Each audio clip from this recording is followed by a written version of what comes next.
एक बार बादशाह अकबर किसी व्यापारी के पास से तोता खरीद कर लाए। वह तोता देखने में अत्यंत सुंदर था और उसकी बोली भी बहुत मीठी थी।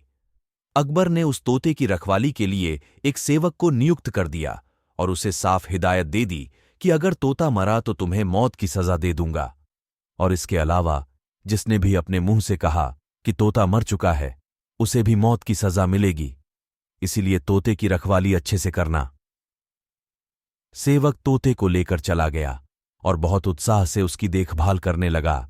उसे कहीं ना कहीं यह डर सता रहा था कि अगर कहीं बादशाह का तोता मरा तो उसकी जान पर बन आएगी।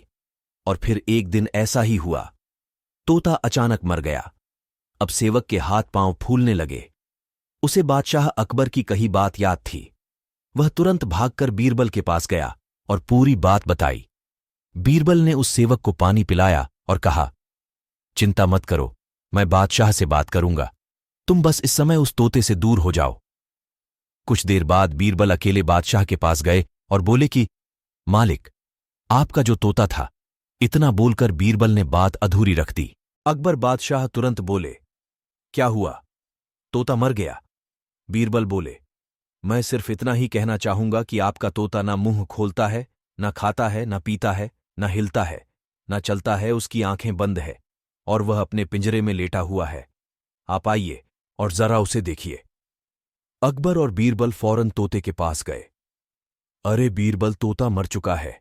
ये बात तुम मुझे वहीं पर नहीं बता सकते थे। अकबर क्रोधित होते हुए बोले, उस तोते का रखवाला कहाँ है? मैं उसे अभी अपनी तलवार से सजाए मौत दूंगा। तब बीरबल बोले, जी, मैं अभी उस रखवाले को हाजिर करता हूं, लेकिन ये तो बताइए कि आपको मृत्यु देने के लिए मैं किसे बुलाऊं? क्या मतलब है तुम्हारा? अकबर जोर से चीखे। जी, आप ही ने तो कहा था कि जो कोई भी बोलेगा कि तोता मर चुका है, उसे भी मौत की सजा दी जाएगी। और अभी कुछ देर पहले आप ही के मुख से ये बात निकली थी। अब अकबर को अपनी गलती का एहसास हो गया। बीरबल की इस चतुराई से अकबर समझ गए और वे दोनों हंसते हंसते दरबार लौट गए। अकबर ने तुरंत घोषणा कर दी कि सेवक पर कोई कार्यवाही नहीं की जाएगी। तोता अपनी मौत मरा है, उसमें किसी का कोई दोष नहीं है।